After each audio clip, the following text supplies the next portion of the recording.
¿Cómo andan? Y acá andamos, cansados porque estamos en viernes, pero con una semana diferente, ¿no? Sí, una semana bien agitada la semana, digamos. Bastante agitada la semana. Una manera coloquial. Una manera coloquial de ir distendiendo un poco, ¿no? Sí. El clima que se está viviendo. Alejandro, hablábamos de la palabra esencialidad. Recién la tocábamos con nuestro economista Pablo Darrocha. Pablo decía, son tantos los temas que hay que negociar, que hay que mirar, en los cuales hay que avanzar. Pero claro, esta palabra esencialidad se nos plantó ahí. Y bueno, es un poco difícil avanzar a partir de ella. El movimiento de participación popular se pronunció al respecto. Sí, nosotros decimos que la esencialidad está siendo un obstáculo para la discusión, está siendo un obstáculo para la negociación, y creemos que lo que tenemos que hacer en este contexto es justamente levantar la esencialidad a efecto de poder convocar una mesa de diálogo y empezar a discutir de los temas que nos importan a todos, ¿no? Que es el tema de, bueno, cuánto es el presupuesto para la educación que vamos a fijar en este presupuesto quinquenal, y una pauta que ha presentado el gobierno en términos salariales, que es una pauta muy buena cuando uno mira el contexto de las negociaciones que se están dando en el resto de las ramas de la actividad del Uruguay. Con lo cual nos parece que, en ese sentido, me parece que lo que aporta en esto es eso. Hay desde nuestro punto de vista, la esencialidad fue un error, que no contribuyó a destrabar el conflicto, sino por lo contrario a agudizarlo, y lo que tenemos que hacer es con responsabilidad. Y cuando digo lo tenemos que hacer, porque nosotros lo decimos asumiendo, siendo parte, es decir, somos parte del gobierno, no nos ponemos afuera del gobierno, somos parte del gobierno, y en ese sentido tenemos que asumir que el gobierno tiene que ser el que tiene que jugar primero y mover primero en ese sentido, levantando el decreto de esencialidad. Alejandro, durante todos estos días uno ha visto en el diario, bueno, a partir de esta noticia, a partir del conocimiento o del planteamiento del presidente de la República a la bancada de legisladores de esta ley de presupuesto que ingresa en las próximas horas al Parlamento, de una fractura, una división en el Frente Amplio. No. Estoy hablando de la prensa hegemónica, como dice Cristina, y a mí me gusta copiarla, ¿no? Sí, está bien. Yo no creo que haya una fractura en el Frente Amplio. Es más, creo que estuvimos en una reunión de trabajo sobre el presupuesto quinquenal que a mi juicio fue muy buena. Toda la reunión, las intervenciones de los compañeros de la bancada que estuvieron opinando sobre el presupuesto quinquenal, desde mi punto de vista fueron también interesantes porque aportaron elementos, porque hicieron preguntas, porque, digamos, hubo un muy buen clima de trabajo para encarar el presupuesto quinquenal. Evidentemente, después fuimos informados sobre el tema de esencialidad, y ahí sí discrepamos con la medida, porque creemos que bueno, lo que estamos diciendo, es decir, que esa medida no contribuía al escenario que necesitamos construir, que es un escenario de diálogo y de trabajo y de negociación y de entendimiento. Pero yo no creo que haya ninguna fractura acá. Uno puede cometer errores desde el gobierno o desde cualquier otro lugar, y reconocerlos no es un síntoma de debilidad, es de fortaleza. Y no creo que haya fractura en el Frente Amplio, todo lo contrario. Alejandro, ¿cómo planteó el presidente Vázquez la ley de presupuesto? Por así también, y volviendo al tema de la enseñanza, se habló de la posibilidad de contar con algunos recursos más por parte de la INEFOP. La oposición dice que no es posible, que legalmente no es posible. Hay una ley de presupuesto a discutir que está de tapa abierta, ¿no? O sea, esto no va a ser mano de yeso, no va a ser amén a lo que diga ese texto legal. Como siempre, las discusiones presupuestales siempre comienzan en el Poder Ejecutivo.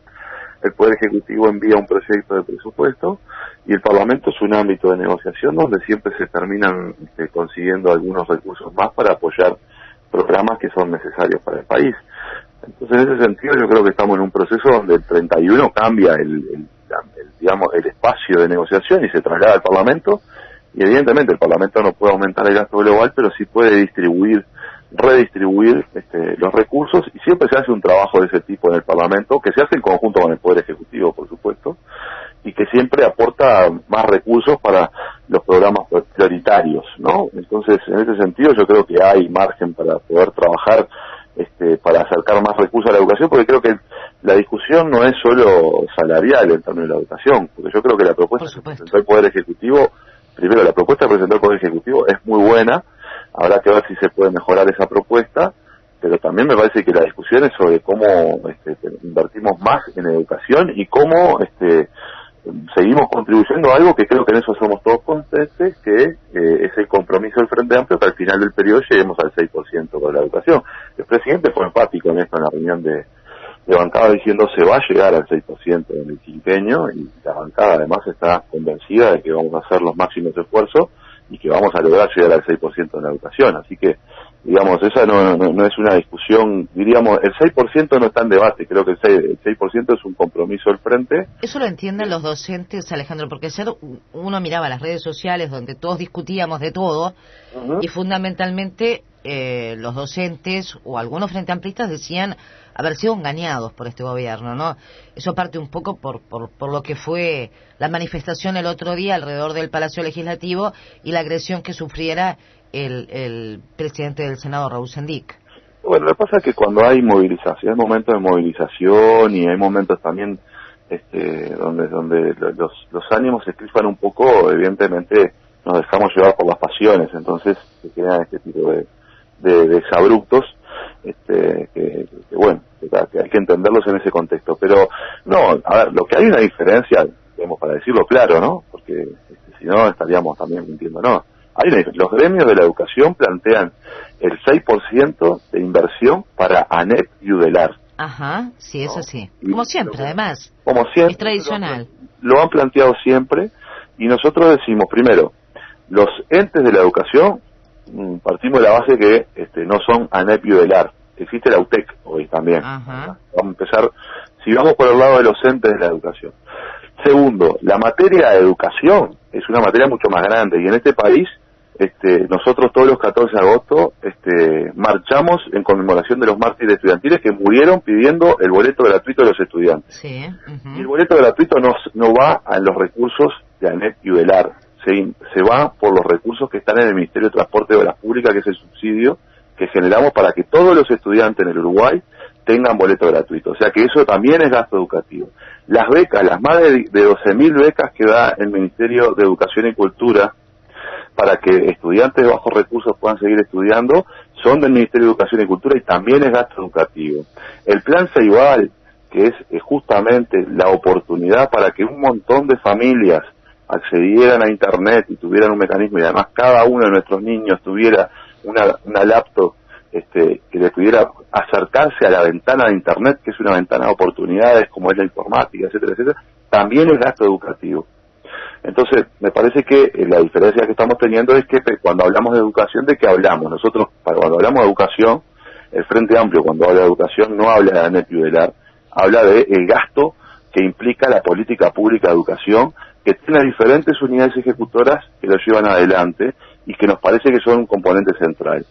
El boleto estudiantil, las becas que otorgamos por parte del Ministerio de Educación y Cultura, el plan Ceibal, forma parte de educación. Y también forma parte de educación en Uruguay el gasto de educación policial y militar, ¿verdad? Que forma parte de que se termina conformando, que yo creo que el primer elemento, primero, una sociedad le debe importar que educación reciben aquellas personas que tienen el monopolio de la violencia y tienen un arma en la cintura. No dejaría libre, me tendría que preocupar mucho para que esas personas puedan recibir una educación para que hagan un uso racional y acorde a los derechos humanos de ese poder que tienen, que es ejercer la violencia. La policía. Pero si uno mira el gobierno, para decir lo más cercano, el gobierno de Mujica invirtió un 4,8 del PBI en la educación, ¿verdad? Sí. Cuando el compromiso era 4,5. Si uno desagrega ese porcentaje, encuentra que el gasto en educación policial y militar representa un 0,1. Quiere decir que dentro de la magnitud del gasto educativo, del 4,8, si le quitamos el gasto en la educación policial y militar, si alguno lo quiere desagregar porque no es para maquillar y llegar a ningún número, en vez de 4,8 es 4,7. Por tanto, no es un gasto muy menor dentro de lo que es el gasto educativo en general. Y bueno, estos son los matices que tenemos. Alejandro, además había anunciado el presidente de la República en campaña que el gobierno se comprometía a llegar a ese 6%, pero también iba a pedir contrapartidas. Bueno, por supuesto, porque en realidad el 6% no es un número mágico, o sea, el 6% es lo mínimo que uno tiene que invertir, pero tiene que discutir también la política educativa, cómo se lleva adelante, resolver algunos problemas que tienen que ver justamente con los programas, tratar de mejorar las cuestiones que tienen que ver con el ausentismo docente, tratar de discutir cómo construimos comunidad educativa e iniciamos un proceso pedagógico en cada uno de nuestros liceos y en cada una de nuestras escuelas, porque no se trata solo de recursos. Entonces, en definitiva, me parece que lo que se impone esa es la discusión de fondo de la educación pública de calidad, en la que no estamos pudiendo discutir ahora porque estamos discutiendo de otras cosas, que también son importantes, por supuesto, porque el salario docente es un componente pedagógico central, porque, a ver, uno de los problemas que puede tener el Uruguay en el futuro es que si no es atractivo el sueldo docente, nadie va a querer ejercer la docencia, y si cada vez hay menos que quieren ejercer la docencia, estamos teniendo un problema hacia el futuro. Y ahí hay un componente de por qué hay que remunerarlo mejor. Hay que remunerar mejor también a los docentes para que concentren horas en un centro de estudio. Hay que ver que los docentes que están trabajando en escuelas de contexto crítico son docentes que están en la primera línea de juego porque están recibiendo estudiantes que vienen de los sectores más bajos de la población con un montón de carencias. Entonces, de alguna manera me parece que hay un análisis que hay que llevarlo a la profundidad del sistema educativo y ver cómo nosotros atendemos esas situaciones y también cómo los docentes asumen, yo creo que hay un gran compromiso de parte de muchos docentes, pero también cómo asumen determinadas compromisos de gestión que nos permitan a todos hacer una mejor educación pública. No se trata de establecer una relación, te doy plata, una relación de pecera, digamos, en el sentido de que me tenés que dar tantos estudiantes, porque eso no es así, estamos trabajando con seres humanos, ¿no? Estamos hablando de asumir compromisos que impliquen seguir colaborando para que la educación pública avance en calidad. Me parece que es el objetivo. Alejandro, 2 preguntas más antes de irnos. La primera es, se había hablado de un 1% para investigación. ¿Eso está incluido de alguna forma en esta ley presupuestal? Y la segunda es, la oposición habla de que esta rendición de cuentas va a la chique. Bueno, a ver, en primer lugar, nosotros vamos a un presupuesto, primero lo del 1% para investigación, yo creo que esa es otra de las necesidades que tiene el país. En realidad, no terminamos de discutir en la bancada ese día en la torre ejecutiva, porque todavía no recibimos el articulado, es decir, la desagregación de los números no la tenemos todos. Esas 4.000 páginas que tenemos que estudiar en un fin de semana, por ejemplo. Exactamente. Eso todavía no lo tenemos, pero creo que está por entrar.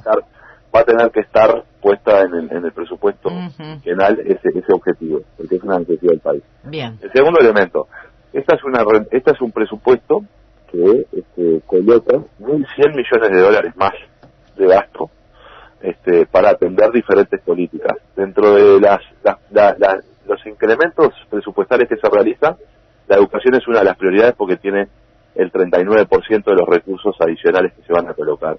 Así que esta no es un presupuesto para la chica, es un presupuesto que lo que hace es colocar más recursos para las áreas prioritarias, educación, sistema de cuidado, salud, infraestructura, seguridad, CIRPA y NAU, digamos, por lo cual yo creo que tiene una buena priorización, las cosas importantes están, y además contribuye a aumentar el gasto, que lo aumenta de manera racional, porque lo aumenta en la misma medida en que va a aumentar el PBI del Uruguay. O sea que creo que estamos en presencia de un muy buen presupuesto quinquenal. Bien, perfecto. Entonces seguimos hablando en los próximos días, Alejandro, cuando, tengamos el texto a la mano, podamos analizarlo en sus principales aspectos, porque obviamente hay que informarlo. Sí, por supuesto. Informarlo con claridad. Bien interesante y va a ser parte del debate, y creo que para eso podemos contar con ustedes y ustedes pueden contar con nosotros para esta discusión. En principio te veo el martes en la tertulia, que esta vez por supuesto. La independencia nos dejó sin tertulia de martes. Es verdad. Un abrazo, buen fin de semana para cargar pilas, ¿no? Para trabajar muchísimo a partir del lunes y nos estamos encontrando en cualquier momento. Bueno, un beso grande, Cristina, para ti y para toda la audiencia. Gracias como siempre. Pausa.